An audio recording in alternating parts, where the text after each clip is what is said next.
In this video, I'll be showing you how to make a magic no-ends knot. I use this technique for my Scrapnificent sweater, which you can see here. I made this sweater using only very short yarn scraps, and I joined these yarn scraps, I joined every new color with a magic no-ends knot. And this is what the knots look like. I like this knot because you don't have to weave in any ends, and the knots, they really stay in place. The ends don't go anywhere. I mean, I've worn and washed this quite a few times already, and I mean, it still looks great. The knots are all in place, no ends have come loose, and they're all still on the back or the inside of my work, which is what we want when we're knitting a garment and making knots. I mean, if we're making knots at all, let's make sure they stay in place and they don't go anywhere. So yeah, I'll be showing you how to make this knot.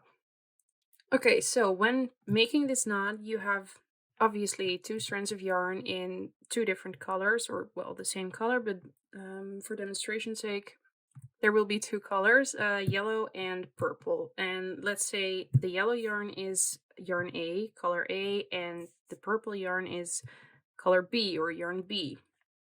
So what we're doing is we're taking yarn A and we're holding it between our thumb and forefinger like this. So you just place it on top of your forefinger and you're gonna keep it in place with your thumb, and you're gonna leave like a little end here, like 1 centimeter or so. And then we're gonna take yarn B and we're gonna hold that right next to yarn A like this. So they're kind of against each other, and yarn B is on the right of yarn A. And then you're going to hold them both between your thumb and your forefinger, like this. And both have a little tail of 1 centimeter or so. Now you're going to take yarn B, which is the purple yarn in this case, and you're going to wrap that twice around your thumb, like this. Please note you're not wrapping it around your forefinger, so I use the forefinger of my right hand to keep the little ends in place. And then I'm removing this forefinger so I can wrap the yarn around my thumb only.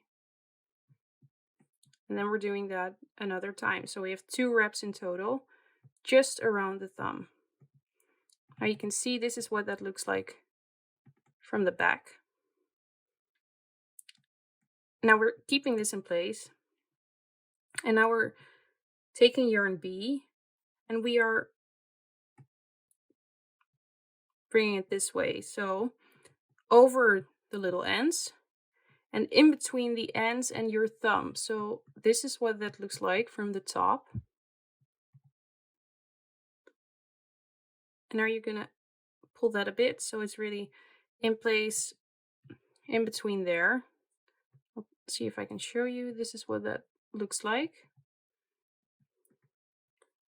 Now, if this is firmly in place, you're gonna take these 2 little ends, and the idea is that you're bringing these ends through the loops you have created by wrapping the yarn around your thumb. So what I like to do is I like to take the thumb of my right hand and push the ends to the thumb of my left hand, and then I'm kind of moving the thumb of my left hand out of the loops, and I'm pushing the thumb of my right hand, including the little ends, through the loops so I can bring the loops, I can bring the ends through the loops like this. Sometimes they need a little help. Okay, so this is what that looks like now. And now you're gonna take yarn A, so this piece, and these 2 ends, and you're gonna pinch them together using your thumb and your forefinger. And you're going to take yarn B and you're gently going to tuck this, making sure the loops stay the way they were made. So this one stays on top and this one stays at the bottom, or this one stays on the right side and this one on the left side, and you're gently going to tuck this yarn and tighten the loops. like that.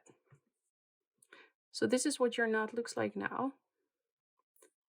And I like to give this a few tucks to make sure the knot is really in place. Well, this is not going anywhere. Now, if you like, you can trim the ends a little.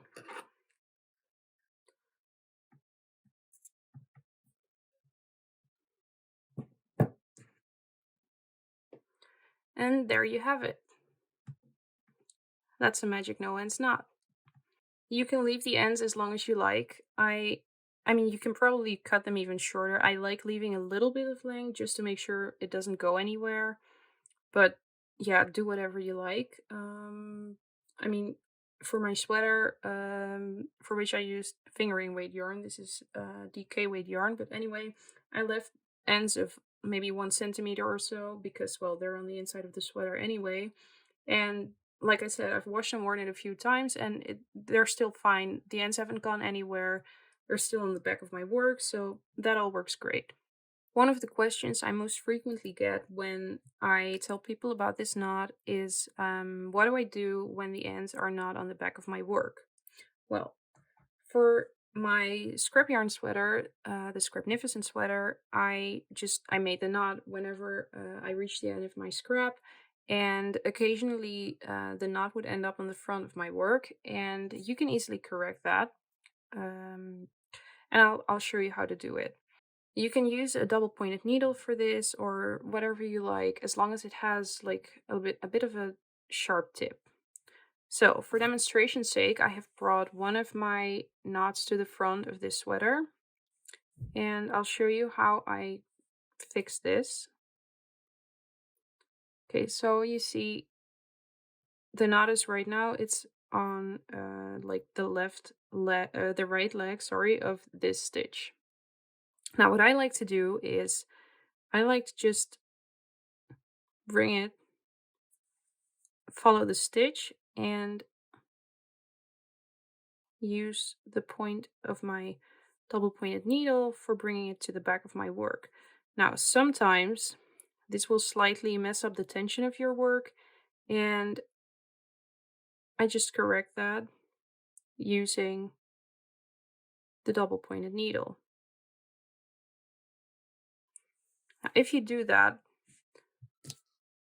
the knots will be on the back of your work and they will stay on the back of your work. And when you block your project, it will even out really nicely. I mean, I have like a billion ends on the inside of this sweater. I don't know, I'll show you. Don't know if you can see.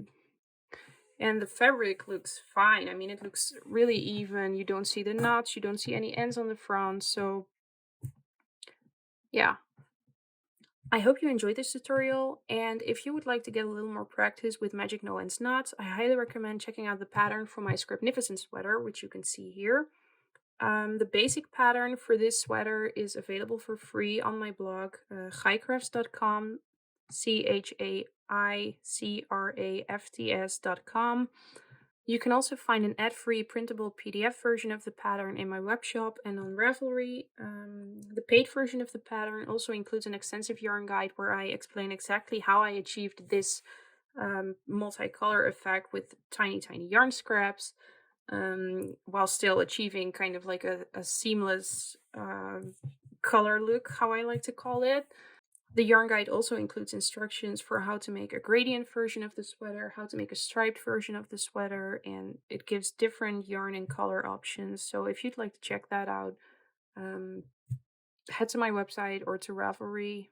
I'm Chaicrafts on both. And yeah, happy knitting.